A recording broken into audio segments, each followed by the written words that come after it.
Hello and welcome to the Europa League and the 100th episode of the Swindon Town Swoodly Poopers March to Greatness. Look at those boys. If they look tired, that's because they played yesterday. And you might remember that when they played yesterday, I did not have any players to play because they are all exhausted. So today they are even more exhausted. I am surprised that they are even able to wave at the crowd. But we are in the semifinals of the Europa League. We're playing Fenerbahce. They're from Istanbul. They're very good.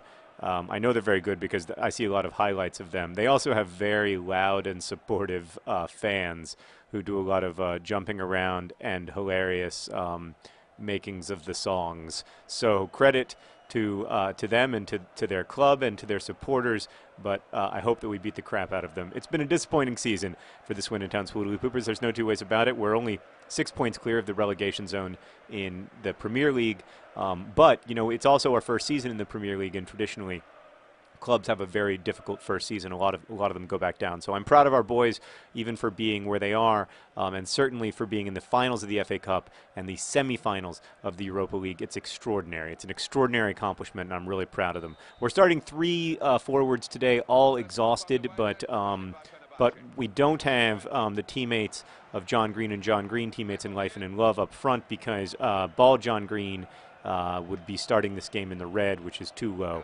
I'm going to try not to use the turbo key at all today if I can avoid it. And we're back. But I'm definitely pretty nervous. As for what I'm going to talk about today, I'm going to talk about whether I think YA fiction gives young women an unrealistic ideas about love. But I'm going to answer that question more broadly because I think that's really kind of offensive to, like, that particular formulation of the question is so fat, Lucas. Oh, fat Lucas. Fat Lucas, why? I mean, I have to say, it's a questionable managerial decision by me to start Fat Lucas because he's not our best keeper. I thought that he would be the emotional spark we needed, but instead we're down 1-0 in the 10th minute. Now, bear in mind that what we really need this game is an away goal, because you will remember from your previous experiences with the Europa League that it's a home and away match. It's basically two matches. Get up. Basically, two matches are played.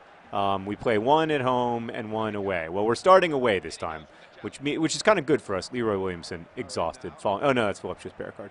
Falling to the ground, exhausted. So we're playing two matches. And if we get an away goal, even if it ends up being a tie 1-1, if we get that 0-0 victory that we're famous for in the second game, we will move on to the finals. Oh! But, I mean, it is an open question as to whether we really do or do not have the club to achieve that because, I mean, these boys, look at them. They're out on their feet, basically. It's just getting schooled. It also should be noted that Fenerbahce is a lot better than we are. But it'd be great to move on just for the financial health of the club. Like next year, obviously, we're going to need some new players because we don't need to get rid of anybody. We just need more players. Yeah, but to your question about Fat Lucas, to your question about whether I think YA fiction gives girls unrealistic ideas about romantic relationships, first I would say that I don't think it's specific to girls, and I certainly don't think that it's specific to YA fiction. Like, I mean, all romance fiction gives people unrealistic ideas about romantic relationships, right? Because in romance fiction, the men are always, like, both sensitive and caring, and, oh, we've got an injury. Oh, Schnurgerberg, that's the last thing I can handle. I cannot handle an injury. Oh, is he up? Is he up? I'm going to take a look, make sure he's okay. It's just epic. Oh, he's injured. He's down to a 56. Oh, sweet mama. I'm bringing in Leroy Williamson. I got to take out other John Green. Look at him. He's got nothing left. But who am I going to bring in? Ball John Green? I can't do that till halftime. I got to wait till halftime on that one. Oh, I mean, these guys, they're trying so hard, but they've got nothing left. Stone Cold Steve with the C. Austin is injured. unfortunately. So we're going to have to bring on Leroy Williamson, who does score occasionally on the upside. If you're so injured, how come you're walking off with such ease, Stone Cold Steve with the C. Austin? I haven't been impressed with his performance at all this year. He's been injured half the freaking year. Oh, great job there. And then he runs it out of bounds. So does fiction give women and men an unrealistic portrayal of romance? Well, sure, but it also gives men and women unrealistic portrayals of all kinds of other things, like war and you know, death and friendship and every other kind of relationship. Fiction isn't really in the business of being realistic, or at least not exclusively in that business.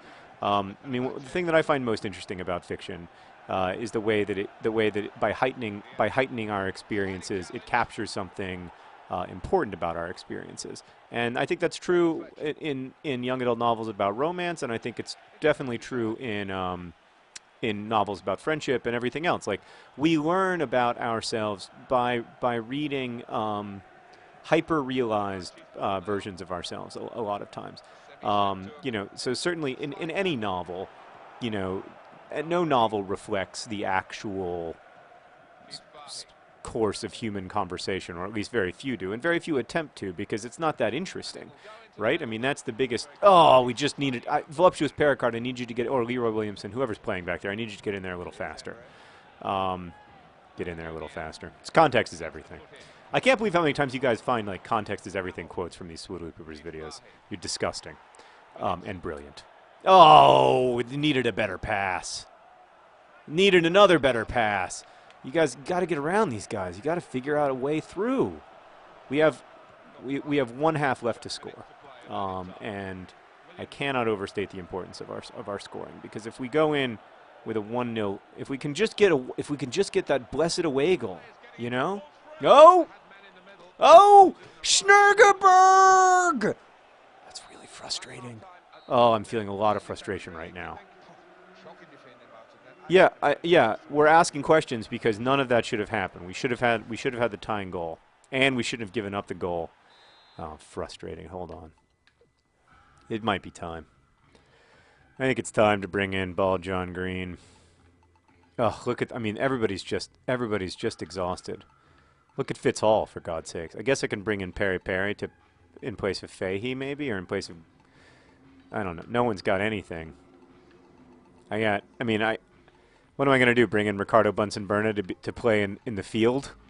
I have nothing. I got nothing. These guys, they've given everything this season. You know, they've worked just extremely, extremely hard. I'm proud of them, but we just don't have a lot left.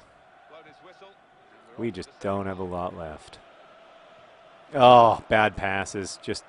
This is disappointing. So my argument about like what fiction is supposed to be, and I might be wrong, but that's kind of the fun thing about arguing about these things. I think that fiction is really at its core supposed to be like both an encouragement and a comfort. That fiction is a place where we find sort of both revelation and consolation. And I think most of us as readers understand that what we're reading is a story, and that I think we're not looking for, strictly speaking, like truth about these things. We're looking for consolation and revelation, and that through stories, through exaggerations and hyper-realizations and all that stuff, you can find something that is go. Oh, Schnurgerberg! So close. If he'd had his regular energy levels, I think he's probably scores there, but he doesn't.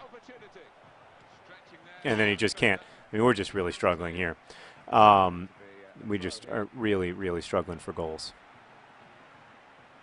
So, I think, yes, if people expect fiction to model perfect ideals of human behavior, then that's one thing. But to me, that's just writing a problem novel where you're like Jimmy brought a gun to school and he shouldn't have done that because now somebody got shot, and that was sucky. And like that to me is not the biggest or most interesting thing that a novel can do. So I'm still a big believer in that sort of hyper-realization. People ask me all the time about, like, either about the dialogue in my novels or about do I really think teenagers are that smart? And I do think teenagers are that smart. But the question I hear the most often, which is just completely insane, is do you really think it's realistic that Colin Singleton in your novel *An Abundance of Catherines* dated 19 girls named Catherine? And I'm like, of course I don't think it's great save there by Fat Lucas. I'm like, of course I don't think it's realistic.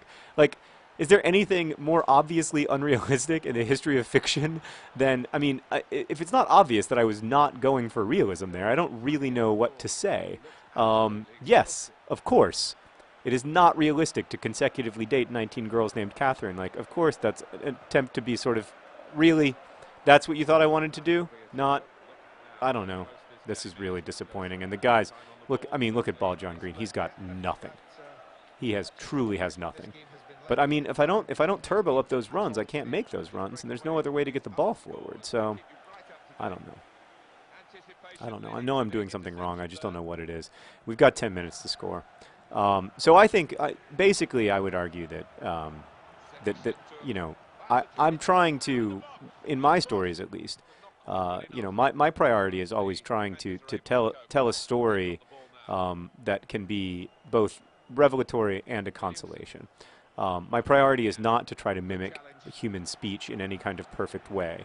And I think that ultimately there's a great tradition in literature of heightening those things in the name. Oh, we just almost had it there. In the name of trying to find, you know, bigger truths. You know, that goes back to Shakespeare. People in Elizabethan England did not talk like Shakespeare characters, for the record. So yeah, I certainly didn't invent this idea, but I am a big believer in it, that literature need not merely be the record of man, but it can also be one of the pillars, one of the props that helps man to endure and prevail, as the great as the great Faulkner put it. Oh! I confused Salinger with Faulkner, and I was punished with a no goal. That was in the 88th minute. That was probably going to be our last chance, because I can't even run these guys down. Oh, now you're just being fancy. You're being mean.